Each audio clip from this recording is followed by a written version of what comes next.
नमस्कार मंडळी, श्री स्वामी समर्थ. उद्या 4 डिसेंबरला गुरुवारी आलेली आहेत दत्त जयंती.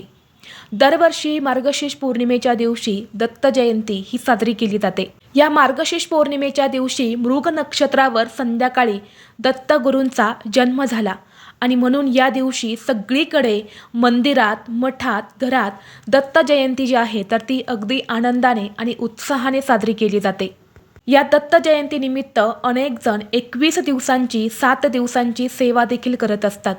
या दत्त जयंतीच्या दिवशी दत्त तत्व हे पृथ्वीवरती 1000 पटीने कार्यरत असते आणि म्हणून या दिवशी काही प्रभावी उपाय आणि सेवासुद्धा केल्या जातात. या दत्त जयंतीच्या दिवशी स्नानाला आणि दानाला विशेष महत्त्व दिले जाते आणि म्हणून या दिवशी आपल्याला अंघोळीच्या पाण्यामध्ये ही एक वस्तू टाकायची आहेत. ही वस्तू टाकल्याने जीवनातील सर्व शत्रू हे नष्ट होतील. दत्तकृपेने तुमची कितीही कठीणातील कठीण इच्छा ही पूर्ण होईल आणि कुटुंबावर कधीच वाईट संकट येणार नाहीत. तर अशी कोणती वस्तू आहे जी तुम्हाला अंघोळीच्या पाण्यामध्ये टाकायची आहेत याबद्दलची संपूर्ण माहिती एका व्हिडिओद्वारे मी तुमच्यासोबत शेअर केलेली आहे. तो व्हिडिओ पाहण्यासाठी या व्हिडिओच्या खाली जो छोटा त्रिकोण दिसत आहे त्या त्रिकोणावरती तुम्ही क्लिक करा, म्हणजे योग्य ती माहिती तुमच्यापर्यंत येईल.